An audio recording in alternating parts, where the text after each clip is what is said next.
Senior सहाफ़ी और तज्ज़ियाकार हामिद मीर का कहना है कि ताकतवर लोगों को आज अपना मरना याद नहीं।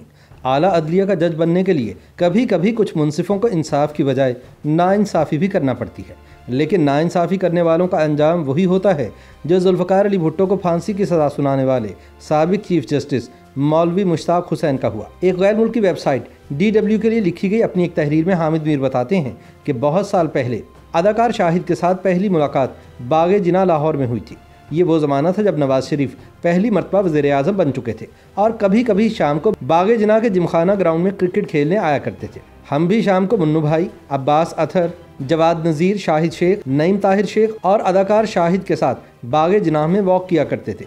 वज़ीर-ए-आज़म साहब की आमद के बायस बागे जिना में हिफाजती इंतजामात बढ़ा दिए जाते और हमारे वॉकिंग ट्रैक पर भी राइफल बरदार पुलिस वाले खड़े नजर आते तो सब नवाज शरीफ की हुकूमत पर सरकारी वसाइल के नाजायज इस्तेमाल को जवाज बनाकर शदीद तनकीद करते। अदाकार शाहिद बहुत कम बोलते थे, वो हमारी बातें गौर से सुनते रहते और हंसते मुस्कुराते रहते। कोई दिन ऐसा भी होता जब हमारे बुजुर्ग वॉक पर ना आते और हम शाहिद साहब से उनके माजी की बातें पूछने की कोशिश करते, लेकिन वो बड़ी खूबसूरती से टाल देते। अब्बास अथर मुझे अक्सर कहते कि शाहिद के पास पाकिस्तान की सियासत के कुछ अहम राज हैं, कोशिश करके ये राज सामने ले आओ। सन 1994 में नाचीज़ लाहौर से इस्लामाबाद आ गया और बागे जिनाह में वॉक करने वाले ग्रुप से राबिता मुनक़ता हो गया। कुछ वर्षों के बाद एक नौजवान से मुलाकात हुई। ये नौजवान PTV पर जनरल परवेज़ मुशर्रफ के साथ एक शो करता था। नौजवान बड़ा स्मार्ट और ज़हीन था, लेकिन मुशर्रफ के साथ प्रोग्राम करने की वजह से मैंने उसे नज़रअंदाज कर दिया। ये नौजवान खिलाफ तवक्को मेरे साथ बड़ी खुश अखलाकी से पेश आ रहा था और कहने लगा कि मेरे वालिद साहब कहते हैं कि अगर सहाफ़त सीखनी है तो हामिद मीर से सीखो।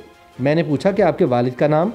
उसने मुस्कुराते हुए कहा कि अदाकार शाहिद मेरे वालिद हैं। ये सुनते ही मैंने कामरान को गले से लगा लिया और फिर उसके साथ एक मोहब्बत भरा रिश्ता कायम हो गया। अपने ज़माने के एक सुपरस्टार, एक फिल्म एक्टर का बेटा होने के बावजूद कामरान शाहिद ने मीडिया स्टार बनने के लिए बहुत मेहनत की है। हाल ही में अपने वालिद शाहिद के साथ कामरान शाहिद के एक इंटरव्यू को बड़ी शोहरत हासिल हुई है, जिसमें बेटे ने घाघ सहाफ़ी बनकर अपने बाप से पाकिस्तान की तारीख के कुछ ऐसे राज उगलवा लिए जिनका नई नस्ल तक पहुंचना बहुत ज़रूरी था। अदाकार शाहिद ने बताया कि सन 1978 में लाहौर हाई कोर्ट के चीफ जस्टिस मौलवी मुश्ताक हुसैन से एक रात उन्होंने मुलाकात की। मौलवी साहब इनके दूर पार के रिश्तेदार थे और शाहिद से इनकी खासी बेतकल्लुफ़ी थी। शाहिद को पता चला कि मौलवी मुश्ताक हुसैन ने साबिक वज़ीर-ए-आज़म जुल्फ़िकार अली भुट्टो को सज़ाए मौत देने का फ़ैसला कर लिया है। फ़ैसला सुनाने से एक रात कबल शाहिद साहब उनके घर पहुँचे और हाथ बांध कर गुजारिश की कि सर, आप जुल्फ़िकार अली भुट्टो को सज़ाए मौत ना दें, उम्र कैद कर दें। ये सुनकर मौलवी साहब नाराज़ हो गए और शाहिद को अपने घर से निकल जाने का हुक्म दिया। शाहिद उठ खड़े हुए और जाते जाते कहा, सर, मरना तो फिर सबको है। फिर जब एक दिन मौलवी मुश्ताक हुसैन का जनाजा जा रहा था तो शाहिद भी उसमें शरीक थे और शाहिद ने बताया कि उस जनाजे पर शहद की मक्खियों ने हमला कर दिया और जस्टिस नसीम हसन शाह समेत उन सब जजेस को मक्खियों ने काटा जिन्होंने भुट्टो को सजाए मौत दी थी। शाहिद ने यह कहानी एक ऐसे वक्त में सुनाई है जब अदलिया की आज़ादी के सवाल पर वकला बिरादरी में बहुत से अहम सवालात ज़ेर बहस हैं। एक नौजवान सहाफ़ी ने मुझसे पूछा कि क्या शाहिद से ये सवाल नहीं पूछा जाना चाहिए था कि आपने एक जज के फैसले पर असरअंदाज होने की कोशिश क्यों की। मेरा जवाब ये था कि जस्टिस मौलवी मुश्ताक हुसैन का जुल्फ़िकार अली भुट्टो के खिलाफ तासुब ढका छुपा नहीं था।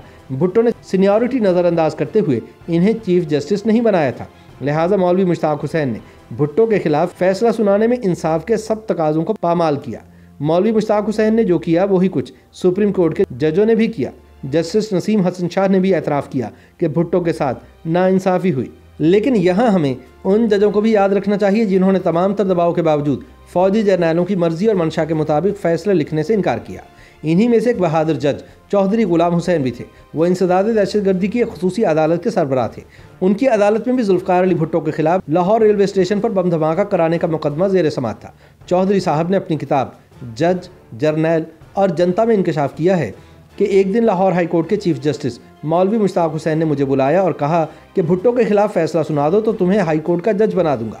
चौधरी साहब ने इनकार कर दिया, लिहाजा वो हाई कोर्ट के जज ना बन सके और फिर मौलवी मुश्ताक हुसैन को नवाब मोहम्मद अहमद खान कत्ल केस में जुल्फ़िकार अली भुट्टो को फांसी की सज़ा सुनाना पड़ी। चौधरी गुलाम हुसैन की किताब पढ़कर पता चलता है कि हाई कोर्ट और सुप्रीम कोर्ट का जज बनने के लिए कभी कभी कुछ मुंसिफों को इंसाफ की बजाय नाइंसाफ़ी भी करना पड़ती है, लेकिन नाइंसाफ़ी करने वालों का अंजाम वही होता है जो मौलवी मुश्ताक हुसैन का हुआ।